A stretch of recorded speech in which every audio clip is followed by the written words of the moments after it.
What is up, everybody? This is Scott Melker, and you're listening to the Wolf of Wall Street's podcast, where twice a week I talk to your favorite personalities from the worlds of Bitcoin, finance, trading, art, music, sports, politics, and basically anyone with a good story to tell. This show is powered by Blockworks Group, a media company with over 20 podcasts in their network. Check them out at blockworksgroup.io.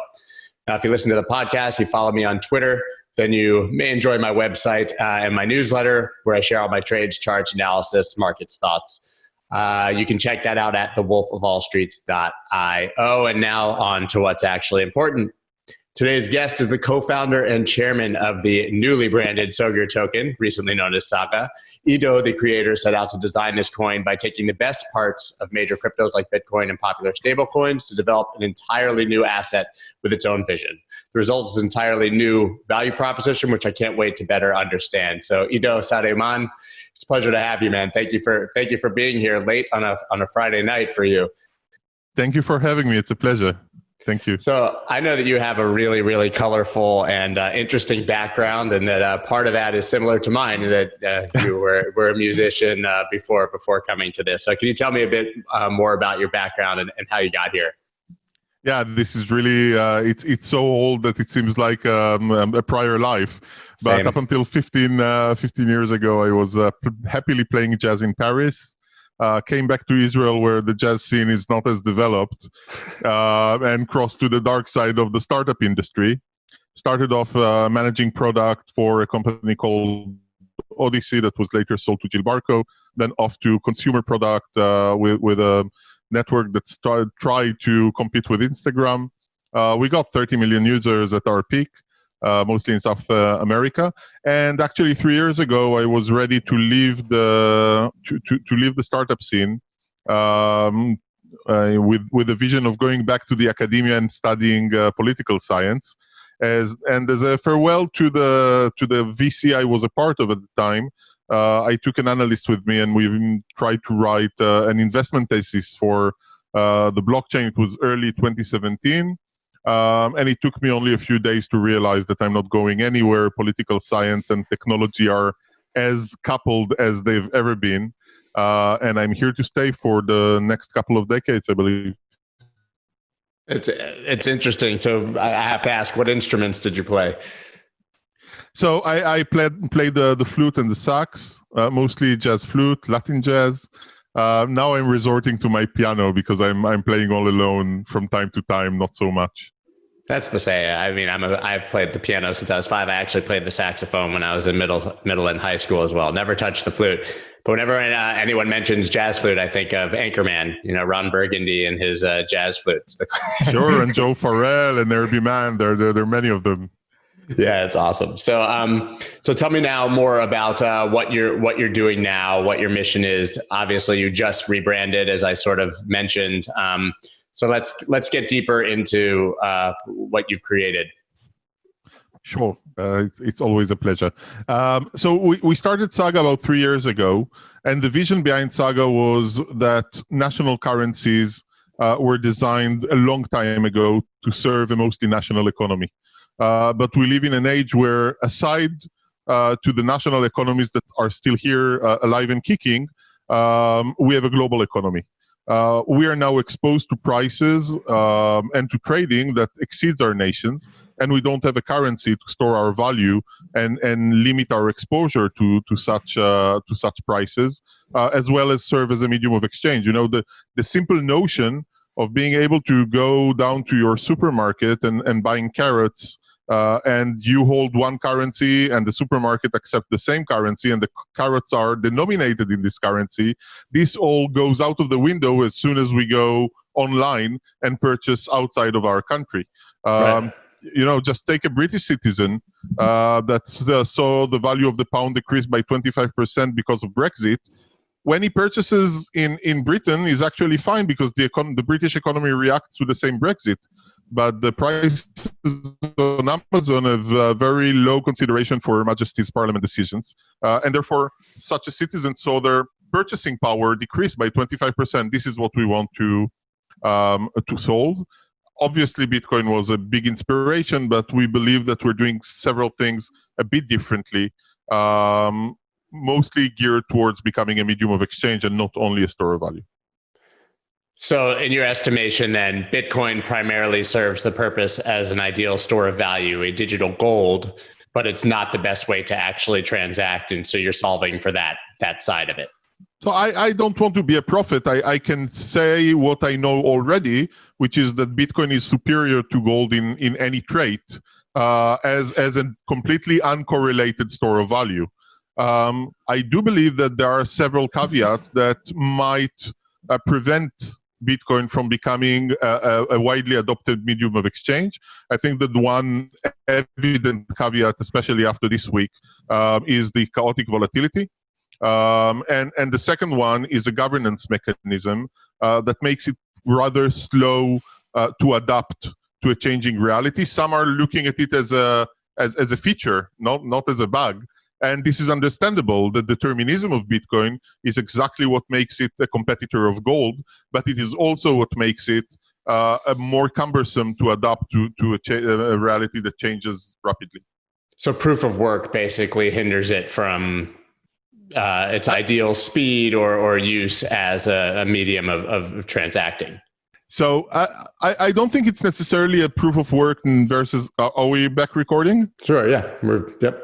So it's not necessarily the proof of work versus proof of stake or other consensus mechanism. It is mostly the fact that it was designed not to be changed quickly or easily, and to be changed only via a consensus, a wide consensus of direct democracy, if you want, the sort of direct voting. Right. And this has many advantages when it comes to resolving the principal agent dilemma. No one can do in your name something that you didn't wish them to do, but at the same time, this accounts for a long time for taking decisions. As for the lack of ability to rely on expertise to draft those decisions. And so in this regards, I believe that, again, it is a great feature for a store of value. It is not necessarily one for a medium of exchange that needs to adapt to a rapidly changing reality. Right. And so we have obviously a number of currencies that are or cryptocurrencies that are somewhat the flip side of that, right? That are very fast for transacting, for actually using them. They're exceptional. So where, I guess we're looking for what you're building is a happy medium between both. Is that correct? So I think that what we try to build, again, what we are addressing mostly is the volatility on one end and the governance on the other. So in terms of the volatility, you can consider that we are a bridge between stablecoins and Bitcoin, because we've created a bonding curve mechanism. A bonding curve mechanism means that the currency grows as its supply grows. It is an elastic, continuous supply of money. When we launched SAGA, there were 0 SAGAs in the world. The only way to create SAGA is to buy it with Ether. And when you sell it back to the contract, it is burnt. So actually, the markets are the ones that are determining how much SAGA there is in the world. How many? I'm saying SAGA because it takes me time to get used. It's Sögur and SGR, but our holders only voted for the change 2 days ago. So I'm having a hard time parting from 3 years of legacy. So the only ways to create SGR is to buy it with Ether. And it means that the model can consider that the amount of SGR accounts for the amount of trust that the currency enjoys. And so when this trust is very low, the currency is fully pegged to a basket of currencies called the SDR. It's the IMF basket of currencies of the 5 most traded currencies: dollar, euro, pound, yen, and renminbi. And at this stage, SAGA is really, SGR is a stable coin on the SDR. But as the trust grows and the number of tokens grows, again, determined by the market, we start to lower this reserve ratio in favor of an intrinsic appreciation of the price of SAGA. So it uncorrelates from the economy, the traditional economy, on its way of becoming an independent currency. And this allows us to tame the volatility on the way of becoming independent. That's so interesting. Yes, so bonding curves have been covered in the space, theoretically, but I really believe that this is one of the first attempts to actually build one and implement one. And this is drawing inspiration from central banks. Well, it's funny. It's drawing inspiration from central banks, but it's drawing inspirations from what a central bank should theoretically be and not what a central bank actually is. Is that correct? Or yes, not, completely. You know, basically what they do as I say, not as I do, like what a central bank should be doing, but not what they're actually doing. Right. This is our vision of how a central bank should be operating on two levels. The first one is that we cannot print money. We cannot print SGR. The only ability to determine how much SGR there is in the world is given to the market, which is very far from what we're seeing central banks doing now with quantitative easing, or as you would call it, the printers go burr. Yeah. And the second thing is that the sovereigns of SGR are the holders of SGR, the holders of the currency. And it means that when we changed the model a few days ago while rebranding, the holders of the currencies had to vote to approve this change. A month from now, they will vote for 10 more functions in the contract, such as how much of the stablecoin portion of the reserve can be invested in DeFi projects. This is for them to vote. Who would be auditing the company? What banks would the reserve be deposited in? And 2 months from now, they would be able to vote the board out and elect a new board. I would obviously be asking for the trust of the holders again, but this is for them this is for the holders to decide. This is not my project. I can, in 2 months' time, find myself home having nothing to do with the project I founded, and I'm very, very happy with it. So they can vote you out completely yes. by just because they're the holders and therefore they have the power. And theoretically, you could just become like everyone else who has to buy it to get a vote on what the future looks like. Exactly. So, and I'm very hopeful that won't happen, at least not too soon. Yeah, I mean, that would be a pretty awful turn of events. But, you know, I think the nature of a project like this, obviously, especially when it's early, is that people are buying it because they believe in you and they believe in the team, and you know, therefore probably will continue to do so for the foreseeable future. But then it still needs to be very clear that this project belongs to them and not to the team. Right. And we've taken, you know, it was quite a funny journey with our attorneys who wanted, like a good attorney, to protect us from the public, and we had to change their paradigm into saying, well, everything you draft, our provisional constitution, everything has to protect the public from us, not to protect us from the public. So if you dive to the governance model and to the constitution, you'll find that it was all drafted as if we were not to be trusted, and the public needs to have all the assurances that the project is actually theirs. I mean, it's bold, and it's genuinely altruistic, because it's not like if they vote you out, you don't have shares, right? You only have what you've purchased, because there was never anything that was printed or pre-mined or basically anything to guarantee that you had an early stake beyond your own money and your own belief. So that's almost true. We do have a token called SGN. We raised a substantial amount of funds to create SAGA from VCs such as Lightspeed and Mangrove and Vertex, and they didn't invest an impact investment. We created a token called SGN, which is convertible to SAGA, but it only converts to SAGA when the economy grows. So currently SGN is worth 0, because SAGA is at 100% reserve ratio. It is really worth only what it has in reserve. Only when the economy grows to certain milestones and market caps would SGN be convertible to SAGA.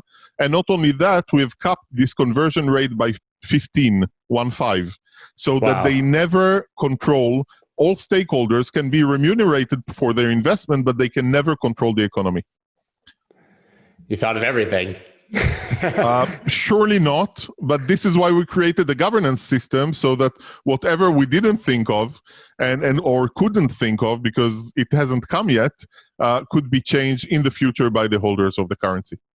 Okay, so obviously we see the future here, and what your goals are and why it's important. Let's talk about what money is and why money is such a problem and needs to be fixed. Could you give us your quick rendition of your view on that? I'll try to make it quick. It doesn't have to be. Honestly, it doesn't have to be quick, because I think it's an essential topic and not one that we've dove very deep into on this podcast. And it really is at the core of everything that most of us are doing here. So I really think that the biggest hardship in explaining what money is that money is nothing. It is just a reflection of a social agreement or of a social contract. And as this social agreement changes, money needs to change and evolve to meet the new social agreement. And this is why, although money is considered as is associated to materialism and such, eventually it's the most spiritual creature, if you want. It is really a reflection of a social agreement. And I think, it's interesting to draw from the past. Money changed lastly when communication changed. When cheap printing was invented and people started reading newspaper, they were not only confined to creating a discussion and then trading within their village from their teacher in the village or with their folks. They were able to exchange ideas and later to trade with other people. And this was only because it was easy and cheap to print and to exchange ideas. And this is what gave birth to the nation state, and this is also what gave birth to national money as we know it. It changed obviously ever since, but the fundament of a national currency was created there. And we had our share of a communication revolution in the past 30 or 40 years. And the scope of our trading and communication changed dramatically. And therefore, the scope of our money needs to change as well. We are now trading globally, communicating globally. We're having this call at the distance of 10,000 miles, although COVID and what have you. And money needs to reflect that. So I think that this is the biggest change that we're witnessing, and it's a very radical change. And so I can definitely understand why it is taking time to change and for people to wrap their heads around the idea that not only governments can issue money. Right, because at the end of the day, your national currency is just your trust in your government, right? It's the government that's backing it, and what are they backing it with? Well, it's not gold anymore, so it's just you believing in that government. And I think that can't believe in your governments anymore. I think that's somewhat becoming clear. Do you think that how to frame this? You were obviously working on this project long before, COVID, and we saw this sort of exponential money printing and quantitative easing really kick in. So that makes you sort of prophetic. You obviously we're way ahead, but do you think that we're seeing any sort of grand awakening here, that more people are understanding the problems with money and starting to scratch their head and say, what do you mean you can just keep printing it? So, yeah. I don't think one had to be a prophet. Old people are not dying because they're old. They're old and they're weak, and then the most benign illness can really jeopardize them. And I think that what we're seeing is the same. It's a sclerotic system that has grew old and is struggling regardless to COVID, and came COVID and it is shaking all the fundamentals of the system. But the war chest of monetary instruments before COVID was already empty, right? We're living for over 10 years with an interest rate that is verging zero from the two sides of the zero. It depends on the country. Right. And this is the main instrument to resuscitate an economy that is going into recession. And this instrument was used and abused after 2008, yeah. And we cannot use it anymore. And then the last resort is to print money, but this is obviously not a sustainable solution. So I don't think that COVID is really changing our reality. I think that COVID is just demonstrating how fragile this reality was even before it came. And yes, I think that the biggest, they're always telling you that when your taxi driver is asking you about the price of Bitcoin, that's the time to sell. So I'm mostly interested in the perceptions in the public, not when it comes to crypto necessarily, but when it comes to trust. And I think that what in the crypto industry, we've been very aware of in the past years the fact that our financial system, our monetary systems are deeply flawed is now becoming general availability, right? General knowledge. The trust in our systems is collapsing not only with people that are savvy about how these systems are working, but with people that are, eventually the state is supposed to provide security. This is the social contract. We will surrender some of our freedom and you will provide us security in return.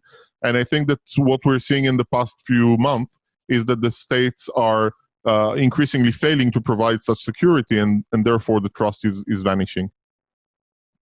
Yeah, it's such an interesting time because people who sort of believed in cryptocurrency previously, particularly Bitcoin, and saw it as this hedge against, bad actors and corrupt governments, you were sort of viewed as like a crazy person, a whistleblower that you didn't know what you were talking about, that could never happen. And then in this one fell swoop, all of a sudden you hear people really starting to understand these problems. With that in mind, though, the end game, I guess, for a lot of crypto people is the death of the dollar, right? They believe that it could hyperinflate, like, your northern neighbor, like the currency in Lebanon or Venezuela, Argentina, all these places. Do you think that that's a potential reality, or do you think that that's, a step too far?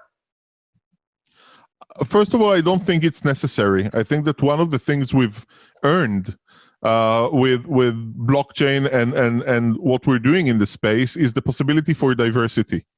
One solution doesn't need to meet all our needs. And for crypto to have a right to live and to prosper, fiat doesn't have to die. Right.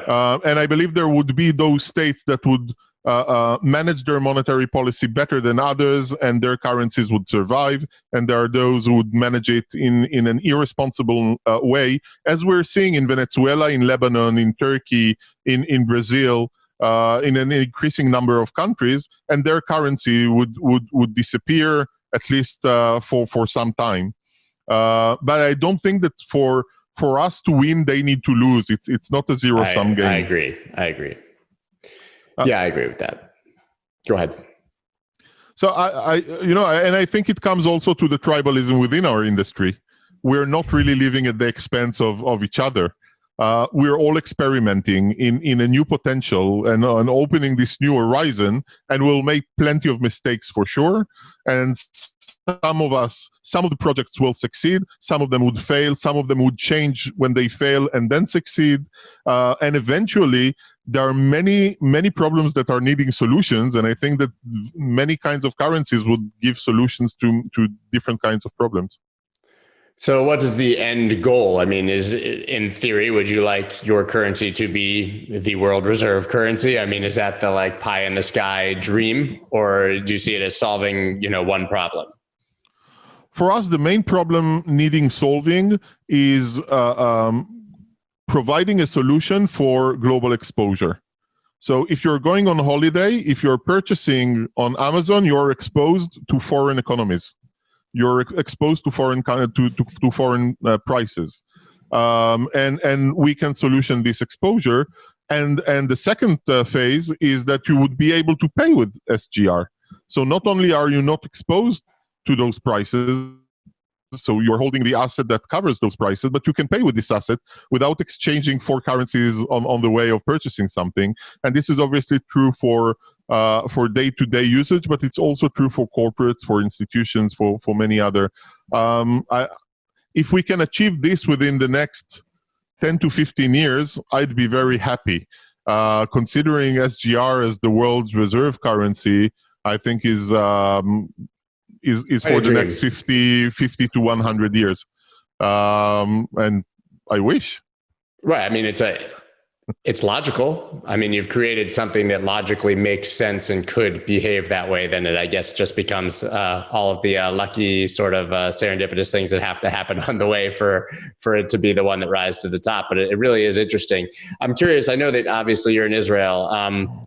What is the Bitcoin community like in Israel? How is it viewed? Do you think that the government has a favorable view or a negative view? And then how do the people view it? So I think, like everywhere in the world, when the prices are going up, people are starting to favor it better, and when winter is coming, then the tides are changing. There is a very lively community here in Israel, very very lively in all sorts of way, in the sense that you put two Israelis together and you get four opinions. So this is true for the crypto community as well. In terms of government, I think that the regulator in Israel is very conservative. And one of the best and worst things that happened in Israel was 2008. With a very conservative regulation, a very conservative leveraging possibilities, Israel coped quite well with the crisis, and that's a good thing. But the bad thing is that this reinforced the regulatory view that being conservative is always the good approach. You see, in 2008 it went well, then we should keep being very conservative. I think that the regulatory slogan in Israel is, if in doubt, keep it out. And this is obviously not very favorable for innovation. This takes a lot of time. And actually, a lot of the projects that are working out of Israel are not really Israeli companies. SAGA, for example, for regulation purposes, because we want the oversight of a regulator, because we want a framework that can adapt to those new realities, chose the UK as a framework. That's interesting. It sounds much like the United States. I mean, not in terms of the conservative necessarily, but the fact that companies in this industry don't want to operate here.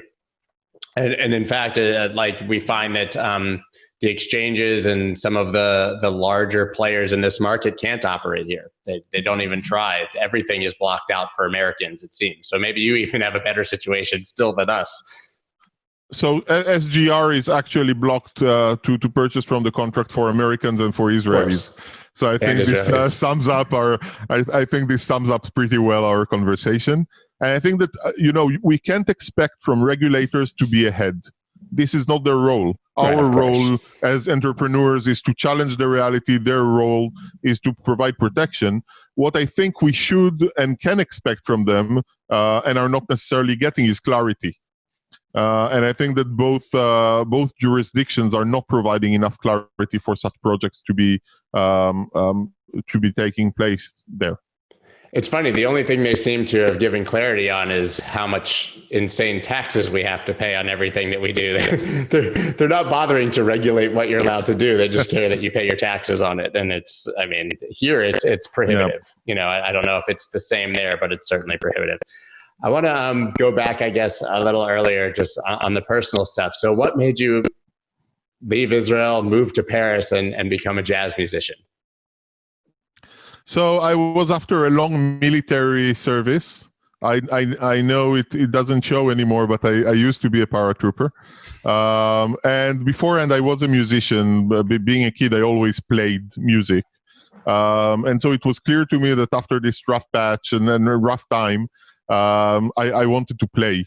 I wanted to do something that is not about operating or managing anyone, but about doing something for my soul.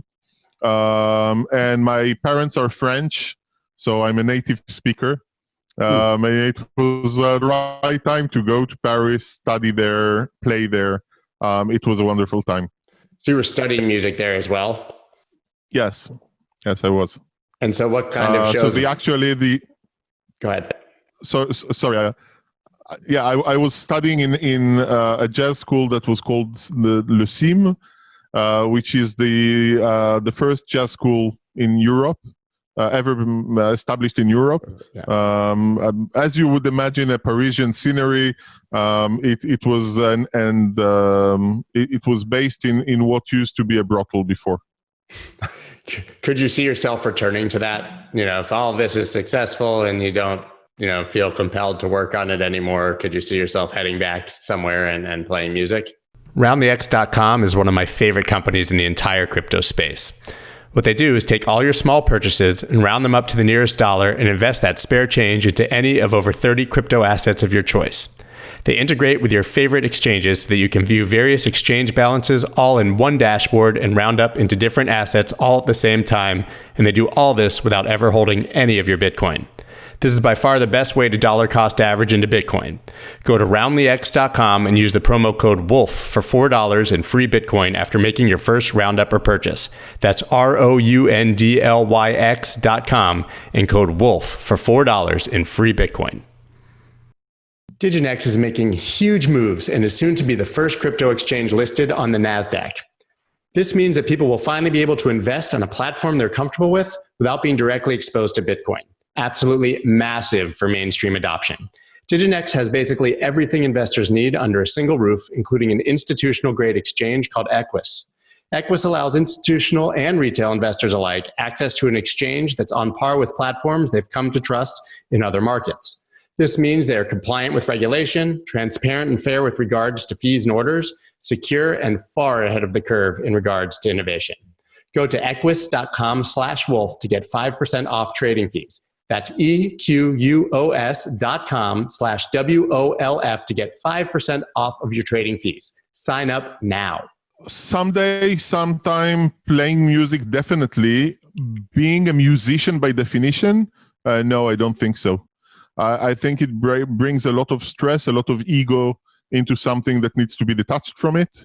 And I definitely don't want to be dependent on music for my day-to-day life, because this is how you end up. The epiphany that made me leave my music career is when one of my teachers asked me to replace him in a gig, and he's really one of the best jazz flutists in the world, and he was playing a gig of music that has nothing to do with jazz, and I asked him, well, why are you playing this? He said, money. To make a living, I need to teach people like you, and I need to play music like that. And I said, well, if he is such an incredible musician and that's what he has to do, then I'm not sure I want this life. Yeah, music, you touched on it, and I think you articulated it really well. It's an amazing skill to have, an amazing release, but it's a horrible job. Unless you're one of the very fortunate but few. I think I'm... Definitely. But I think that a lot of what I did in music is escorting me today, because just like money, music is a very abstract piece of work that operates within invisible rules. And money and tech products are pretty much the same. You create a new world that wasn't there a minute ago with software. And the rules are invisible, but they are very visible when you experience the result. So I think that this ability to operate within an abstract territory is common to music, to money, and to software. That's really an interesting comparison to draw. I've always found trading to be very similar to music, at least for my brain. Charting and sort of the creative, that it comes off as me to a creative pursuit. It's almost, we were talking before about you using Cubase to record, but I find using TradingView to chart to be very similar, the shortcut keys and all those things, to using Ableton or Logic or Cubase or one of these programs. And so for me, I find it to be very creative, and it fills that sort of that void that I have from not doing music anymore, which it sounds so strange, but it really is not so dissimilar. I think I understand it. I think I understand. I wonder what would be the equivalent of groove in trading. I don't know, making money, I guess. I can tell you what the equivalent is to forgetting your lines on stage and not for remembering what to play, because I've experienced that still. I think, self-explanatory. Oh man, yeah, it's really terrible. So we talked sort of a bit about regulators. Do you think that there's anything that can kill Bitcoin or cryptocurrency at this point? I always see, I don't really think so, but I do think governments are probably the largest impediment. I mean, do you think that there's anything that a Trump tweet or something that the United States government or Israeli government could do that could stop this? No, in the long run, definitely not. Can government hurt the space? They can, they have, they can hurt it further. Can they really revert With all the innovation in the world, the undo button, uninvent button is yet to be found. So can we have a Napster moment? Probably, but it doesn't mean that file sharing would disappear simply because it solves a problem and it's there, and it can happen. Therefore, it will happen. And I think that there is another thing that is positive that we're seeing, and that's that governments and regulators are caught in a sort of a prisoner dilemma. If you halt it, if all governments in the world could unite and close the ability to use crypto, that would have been a big problem. But when you see the way current international affairs are being run, mostly with Twitter tribalism, the expectation that all governments will unite is ludicrous. Absurd. And therefore, if one government prohibits it and makes every effort to kill it, it only means that they're handing the innovation and the leadership to another government. And I think that this is something that many governments are pretty afraid of, and therefore it is not happening. I think we're seeing that in the United States. I mean, I think that they're falling tragically behind in this space, certainly crypto space, but in innovation in general. Just because the strict regulations, now largely an inability for, intelligent foreign people to come here and innovate has been somewhat stifled in the past years. And those are the kind of things in the future that could be the death of superpower, I think. I agree, but at the same time, I wouldn't be too quick to write the elegy of the United States. The United States was late to the game before in different areas, but it has a very, very strong infrastructure of knowledge and of entrepreneurship, and so it's really a matter of decision making. And I think that once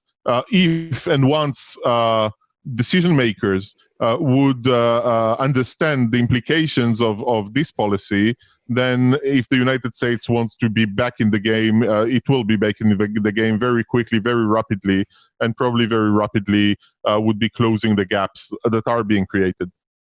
So, do you believe now we've weathered this sort of horrible crypto winters, people like to say it, 2018-19, we've come back strong over and over again. I mean, do you think that now we are sort of at an inflection point or at the starting point of the really true innovation? And I'm not talking about price. I'm not talking about the price of Bitcoin, but I mean, do you think that, now we're really seeing institutional adoption to some degree and people starting to open their eyes and see how essential the technology is and what the promise is of, deflationary currency and these ideas? So I don't think yet. We are approaching in the general conception of what can be and cannot be trusted, but I don't think we are there yet. Again, the price is not the interesting thing here. I think that what's interesting really is the circles that are coming into use and the type of usage. So even when we're seeing institutionals coming in, they're coming in for the speculation and for the volatility. They're not yet coming in because they are considering that we are providing an alternative to the existing system. When this will happen, even in small amounts and in small numbers, this would be the next phase for me. The phase where, we are seeing this phase happening in developing countries. In Argentina, we're seeing people that are holding Bitcoin as a store of value and holding stable coins as a store of value simply because they are deprived of a store of value of their own. Whoever held the Argentinian peso lost about 70% of value within 3 years. And so they're fully understanding that we're providing already a better alternative. Is it the case in the rest of the world? Unfortunately, not yet. But I don't think that we need to be surprised. It is really about trusting. I remember the first time I told my mother and father about what I was doing, and they were horrified. I was really, I was describing all the problems we had with the nation state, and this is what they were born into. My grandparents were born into. I was born into.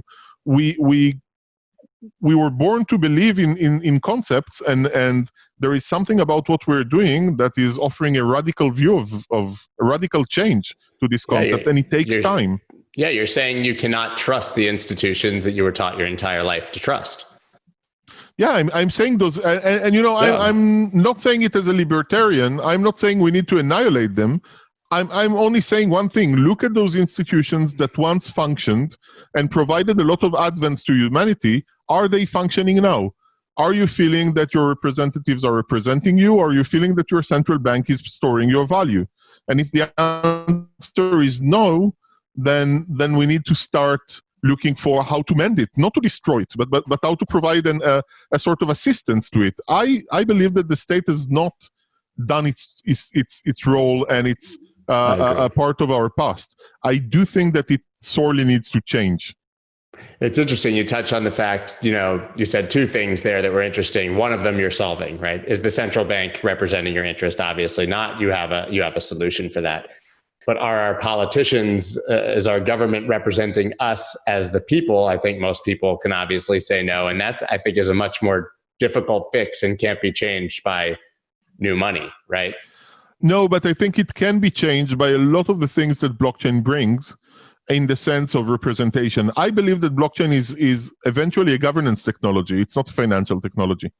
Bitcoin, as from a technological standpoint, Bitcoin can be better implemented using a technology that is 30 or 40 years old in terms of scalability and what have you. The only thing that could not be implemented without blockchain and decentralization is the decision-taking mechanism. What qualifies as a transaction, what qualifies as a protocol, who controls the protocol, and how is this protocol changing?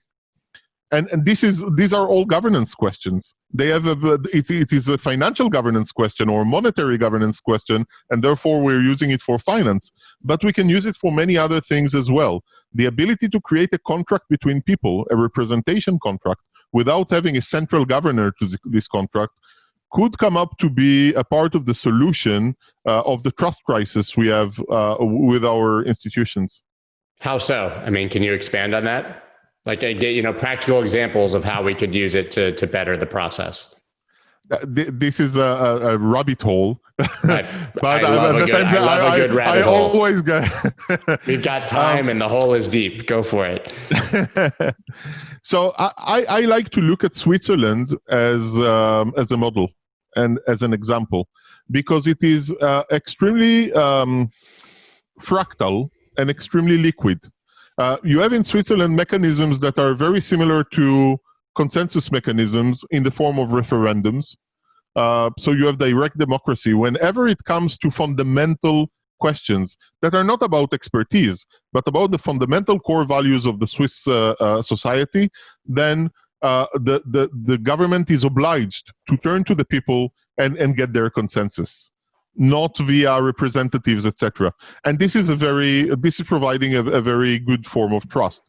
But not only that, what we're seeing in more and more Western societies is a fragmentation, a social fragmentation.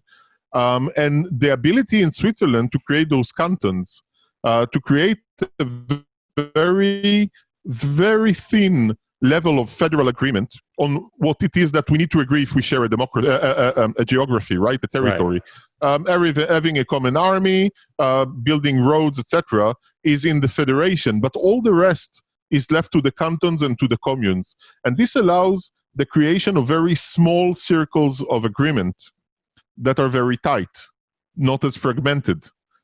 And I think that this is something that is accountable for the stability that Switzerland is experiencing. We're always looking at Switzerland and saying, well, it's green and it's beautiful and they have great chocolate, and this is probably why it's so peaceful. No, it is also very, if you think about it, Switzerland is 3 different peoples, 3 different nationalities, 3 different languages, surrounded by countries that just up until 50 years ago wanted to devour it, and still it has managed not to go to war, not to go through tremendous crises.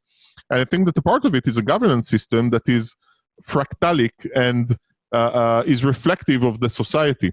I think that if we could achieve the same with blockchain, one can imagine, for example, that education, most of it now taking place online. I don't know how it is in New York now, but in Israel, we're going back to quarantine next week for a month with no education system, everything done remotely.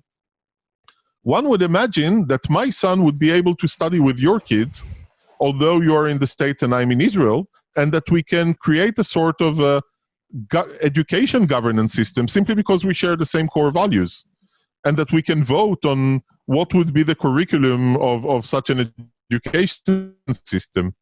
And this can be done by technology without a central government. We will probably not share an Ministry of Education, but we can share a virtual contract, a virtual smart contract, allowing us to vote and allowing us to implement a social contract for education between people that are sharing the same value, whether they are in Kiev, in Afghanistan, in New York, or in Tel Aviv.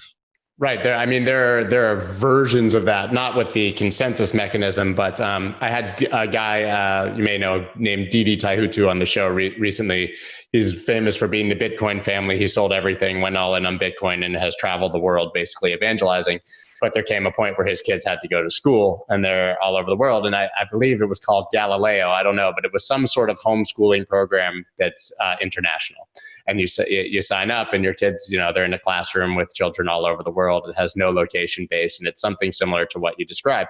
So knowing that exists, and then taking it a step further and saying the parents, or the families actually decide on the curriculum or the path, based on consensus makes so much sense. And, it would be really interesting to see that. And I think that we're seeing a lot of systems, as you said, go online. I mean, you and I are on a Zoom call right now, right? We could be doing a business call right now instead of being in the office. So I think that is the future. And maybe that COVID has actually in some ways been the silver lining, is that it's going to push us more towards those sort of situations. It's funny, you can go ahead. Yeah. No, I was just thinking that we're using the word blockchain, and it doesn't necessarily mean what we think it means. For me, the revolution is not blockchain. For me, the revolution is the ability to provide a social contract, a technological online social contract that is not prone to gaming, and that does not depend on a government or a geography. Blockchain is just an instance of such a contract. Bitcoin is just an instance of such a contract. But I think that if you ask me what Bitcoin mostly brought to our life, it's the understanding, this epiphany, that those things that were always provided by governments can be provided otherwise as well. We are all born, again, we spoke about it, to a reality where a government is the only issuer of a currency. And here comes a technology that allows the issuance of a currency not by a government. And I think that this could be then abstracted to many layers of our lives, where governments can do the job, they're great. Where they cannot, just think of of climate change. How can a national government deal with a global problem? It simply can't. We've seen that. Yeah. Yeah, it's a really, really good point. So, but that said, so obviously we all were taught to trust our governments and trust our currency. I would argue, and I've had this conversation with others, that now the replacement of governments is large corporations at this point, right? I mean, large corporations probably have more control potentially than governments, and now we've seen both governments and large corporations start to move towards current digital currencies as well. Obviously, Libra is the big example. Facebook, I think most people can agree that maybe Facebook's not the ideal person to control our money. And now we have countries moving towards digital currencies, which have their own concerns. So I think we can all agree that the national currency system is somewhat dying and needs to be replaced. How do we prevent that replacement being worse than the original? I really think that, if we move from governments to corporates, we're running from one burning house to another. Mm-hmm. And possibly to a worse one. Because with governments, we're still having the ability to elect them. And I think that changing democracy for plutocracy would be a very, very bad idea. And the problem for me is not with Facebook as Facebook. Facebook has done many great things and we're all using it. The problem is with the structure of a corporate. The structure of the corporate is built to generate value for shareholders and to be accountable towards shareholders. And shareholders and currency holders are not the same. Right. So if we are to hold currency, but the incentive of the corporate would be to enrich the shareholders of Facebook, then we are in a system that is misaligned to begin with. And I think that this is a very weird corporate. So we cannot draw any dividend from the corporate. And the board of the corporate can be elected by the currency holder. And I, as a founder, don't have any right just because I founded this corporate. So we took a corporate, but we took all the elements that are misaligning the incentives out of it. Hopefully, some days, corporates are something that we were born into as well, but they didn't always exist. Of course. The concept of borrowing, of limited liability, is a rather new concept. And I think that what we would eventually need is a bill to create a new type of organizations, something like a sovereign society, a decentralized sovereign society, where something similar maybe to a technological co-op, which I think makes more sense than a corporate for the issuance of a currency. We need technology-based kibbutzim, right? We need kibbutzes for blockchain. So I was actually raised in a kibbutz. I spent most of my childhood in a kibbutz. I'm not sure that a kibbutz is a good idea. The communist side of a planned economy. It's a great dream. The idea that no one holds anything and everything is shared. And the base premise that everything takes what they need and gives what they can is a very noble cause. But eventually, when it meets human nature, it tends to malfunction. And this is the sort of most of the kibbutzim in Israel. It's a totally separate topic, but are kibbutzes somewhat dying? I mean, I spent a lot of time in Israel in the 90s. I actually lived on a kibbutz for a summer when I was doing an archaeological dig, which was funny because I thought I was going to be Indiana Jones, but in the end, because I was the one American, they just made me move heavy rocks in wheelbarrows all summer in the middle of the desert. It was a kibbutz Bar Kai, right there near Hadera. And and even at that time in the 90s, they were saying, the kids grow up on the kibbutz, but they leave. So the kibbutzes are dying because, the younger generations aren't staying to control them. Is that the reality? So most of the kibbutz are not dying anymore simply because they morphed and are privatized. Yeah. And many people of my generation are going back to the kibbutz, mostly to those kibbutz who had the courage to change. To understand that private ownership is not a bad thing, and that initiative and entrepreneurship is what can make the kibbutz succeed. In those kibbutz, they are flourishing, but they have changed dramatically. The sense of community, of shared value remains, but the Bolshevik elements of the kibbutz are long gone. That makes a lot of sense in modern society. And I think the kibbutz, fundamentally was formed out of need, at a time when the way that the country was developing, the threats from the outside and the geography. If you're going to build something in a desert, there's not many ways to do it, I guess. Right. But it's interesting. And it was an incredible experience for me to have, lived on one for a summer and to see that. It's just really hot. They used to throw us out there in the middle of the desert. I'm telling you, I just had a wheelbarrow all summer. All I did was move rocks and dirt. This hasn't changed. It is still very hot in Israel.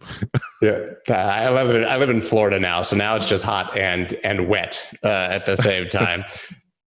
So yeah, but going back, talking about the corporations, it's interesting because they're like governments, but with more of your data. I mean, it's really, really scary. I think they're a much bigger threat. People worry about their privacy with the government, but your privacy with Google and Apple and Facebook is a much bigger issue. Although, if we move to central bank digital currencies, I do think that the privacy of your transactions, the beauty of cash, the good things about it do completely disappear. I mean, do you think that that's a threat? So first, to your first part to the first part of your statement, I think there is another menace from corporation, and that is that you cannot vote to replace them. Yeah. You're not represented. Corporations are existing under the premise that you're purchasing out of your own volition, and that if you are not pleased with what you're getting, you can you can go elsewhere. If you tell me where do I go elsewhere from Facebook, I'd be very happy. I don't know where, to WhatsApp or to Instagram, back to the same Facebook, I guess. And the same goes for Google and Amazon, right? So you're not really free to go. You're not protected by competition, and at the same time, you're denied from the ability to actually impact from within by voting. As to CDBC, yes, definitely. Many states have passed rules that are prohibiting banking services to be coupled with product and other services. But when it comes to CDBCs, this is really coupling the two, right? And privacy is a problem, but it is not the only problem with CDBC. It's a sort of patch. You know, when I lived in Paris, my first time in Paris was in the 90s. And they didn't have internet. They had a service called Minitel. It was a sort of a weird machine that had a quasi-internet in it, very, very limited. And then they were about 10 years behind everyone with the internet, because they always tried to patch this machine into becoming the Internet of Friends instead of understanding that it's a whole new thing. And I think that CDBCs is just like this Minitel. It is patching old fiat currency into an era where or into a technology that doesn't belong. Why would the central bank use blockchain? I didn't hear of any central bank wanting to decentralize the Monetary Policy Committee. I don't think that if the Federal Reserve would issue a digital dollar, it would mean that we would participate in a consensus of determining the interest rate. Then why use blockchain? There are better technologies to digitize money, centralized money, than using blockchain. Other problems would, if the bank is offering a CDBC, who would be the custodian? Would I be able, as a citizen, to open an account with my central bank? If I am, in times of crisis, how would it not promote a run on the bank on commercial banks? Of course. If I can hold my money with a central bank, with the base of money, why would I hold my money in a fractional reserve bank when everything is in crisis? So this is really about, a sort of a three-legged chair that I don't think is thoroughly thought. And this is why I think we're mostly hearing of central banks discussing CBDCs, but not actually issuing them. I mean, it seems like doing it would be a benefit to them and not to us, certainly, for all the reasons that you just said.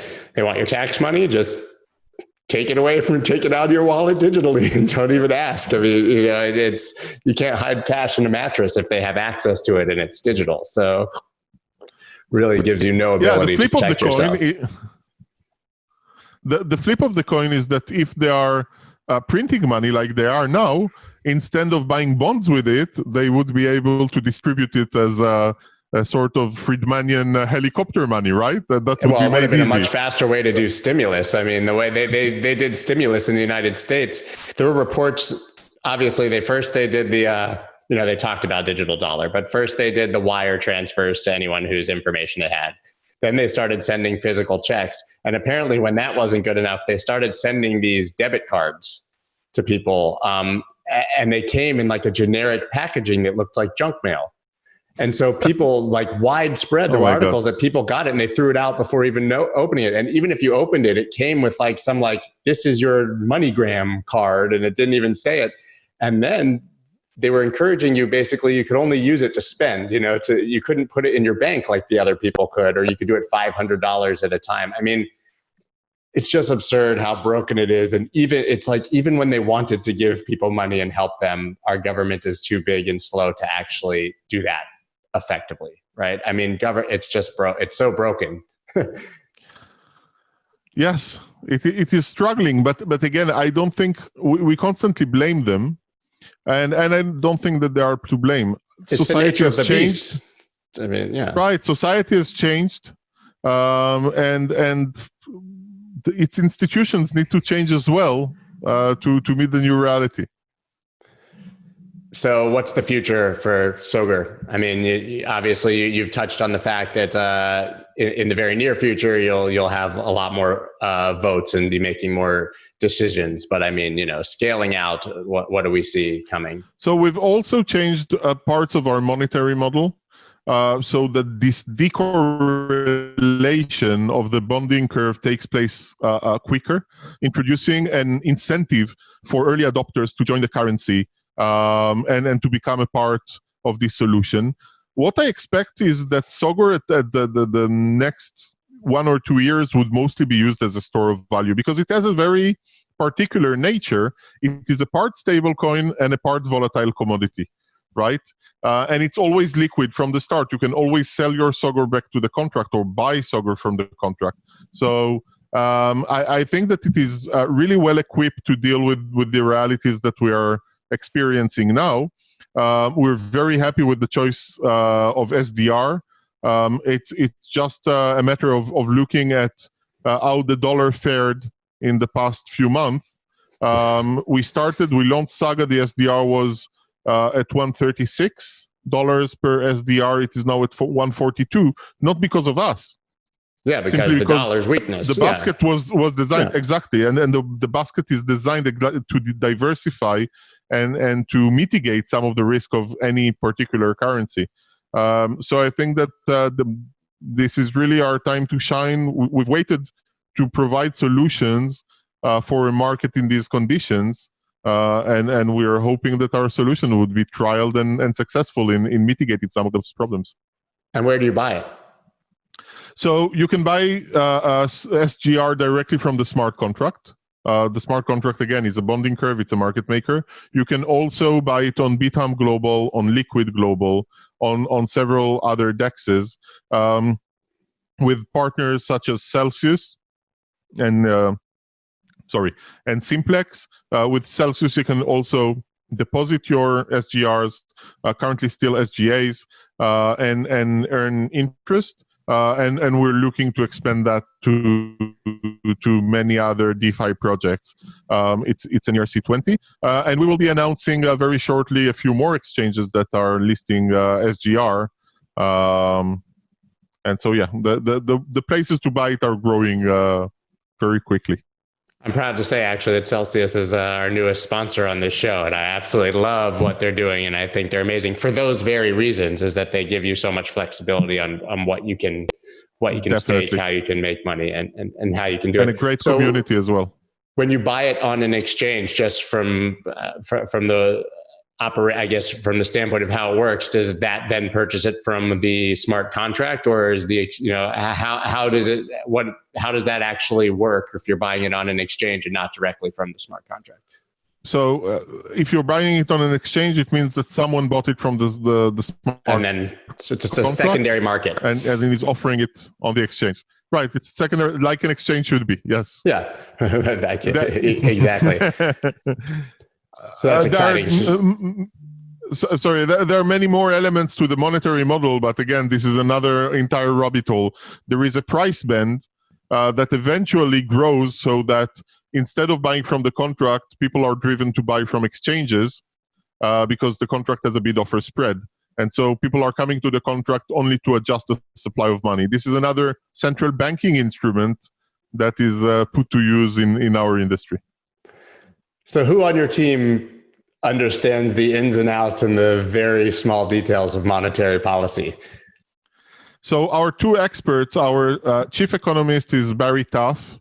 Barry used to run the reserve department and later became the head of the markets operation in the Bank of Israel. And Barry still is a senior advisor to the IMF, mostly to developing countries that wants to stabilize their currencies. And Ron Sabo, our chief scientist, who is a quantum physics PhD that has reconverted. We have an advisory board. When Barry came on board, Barry initially joined us as an advisor, but he was very fearful that we're building something so innovative that it doesn't have comparables, and he wanted to have sounding boards. And this is how we started to create an advisory board, and we're very, very blessed to have Professor Jacob Frenkel, who was the governor of the Bank of Israel, and up until a year ago, the chairman of JP Morgan Chase International, Professor Myron Scholz, who I believe doesn't need an introduction, the Black and Scholes model, and Professor Dan Galai, one of the two inventors of the VIX, the volatility index, just to name a few of them. And their job was mostly to attack our models, and attack they did. They were very diligent at it. And this allowed us to defend the models and to better them. Wow, I think in the future we should lead all conversations with that group, because it's, I mean, it's incredible. And well, in this space, I think that people's default assumption is that these projects are kind of like, fly by night, or that, 99% of them will go nowhere. And then when you understand how deeply you guys have thought about all of these issues and down that rabbit hole you have gone, it's really, that's quite an impressive resume and group of people. Thank you. I never open by it, because I think that the proof needs to be in the pudding. Of course. So yeah, I'm considering myself very, very lucky to be entouraged by such a group of people. But eventually, is the pudding good or not? And I believe it is. Right. So many of these projects, though, and rightfully so, the innovators are in their 20s, they're late teenagers, they're very young, but that doesn't work when you're creating monetary policy, right? And that's really what you're doing. That works when you're kind of coming up with an innovative new technology, but when you're reinventing money, you have to have people who have spent a lifetime thinking about that. And I think that what's beautiful about the team is that you have a combination of both. So our technological team is very young and very enthusiastic about technology, but we also have the expertise, the experience of people that have led monetary policy for decades, and they are open. And Barry, for example, joined as an advisor and was so thrilled by this new possibility and this new technology that he decided to come as and work with us as a chief economist. So this is something beautiful to see, this intergeneration collaboration. I think it makes you a very, very unique project. I know that we're like up against it with the time, but I wanted to touch on one more thing, this massive DeFi craze that's obviously happening right now. I think obviously it has its issues, and a lot of it is money grabs, but you've sort of touched on the fact that governance is really the key to all of this. And that's really the innovation of the blockchain, and consensus and governance. And I think it's interesting because those were not terms that you heard thrown around ever in 2017 and 2018, maybe by the people who are really in it. But now I think because of DeFi and all these governance tokens and the idea, that's actually becoming the spotlight of blockchain and cryptocurrency. So maybe, I love your thoughts on it, but maybe that's really the main upside of this huge DeFi craze. I think this is definitely a big upside, and I think that the jury about where DeFi is going is still out. But if there is an upside that is definite, it is the awareness to governance. Up until a few months ago, governance discussion were considered to be a meta discussion. Mm-hmm. There is the real thing, and then there is the governance. It's the meta, and I think that governance is really core. And I don't think that it is, different than our previous discussion. It is about people understanding that what really matters is how much they control the stake they have in a project. And this is about governance. Governance has become a word that is not very sexy, simply because we grew used not to trust our governance systems. And here we are offering new governance systems that one could trust and where one could actually participate, and it can actually be thrilling. It can actually be even fun. And so I think that governance is definitely the awareness to governance in our industry is definitely on the rise, and rightfully so. Yeah, as long as you're not putting all your money in sushis or yams or whatever the food yield farm of the day is, I think that that is definitely the silver lining. So after this, where can everybody keep up with you, follow you personally, and then follow the project and get your updates? So IDOSDH on Twitter. That's for me personally. Sgur Currency on Twitter, Facebook, LinkedIn. Sögur Currency, SGR, Telegram group, and subscribe to our newsletter on our website. If your community keeps changing your name, you're going to have a trouble on social media with everybody keeping up. You're going to have to buy every single future domain and get all the Twitter names. Yeah, we don't intend changing it again. In short, we started in Switzerland and then we migrated to the UK, where there is a company called SAGA Leisure, a huge tourism for the third age company, but they still believe that someone might confuse the two, and we agreed to rebrand. And Sögur Awesome. is actually the plural for SAGA, so we're in the same neighborhood. I didn't know that. So yeah, I learn something every single day. That's cool. That's very cool. Well, thank you so much for taking the time. And like I said, I know it's a Friday night for you, but really valuable information. And I think that what you're doing is noble. And I really hope that it works. It really does, as you explain it, sort of, address all of the issues as opposed to just part of them. And it's a rare project that does that. So I really hope to see you guys come out on top. Thank you so much, Scott. It was a real pleasure. I enjoyed the conversation very much.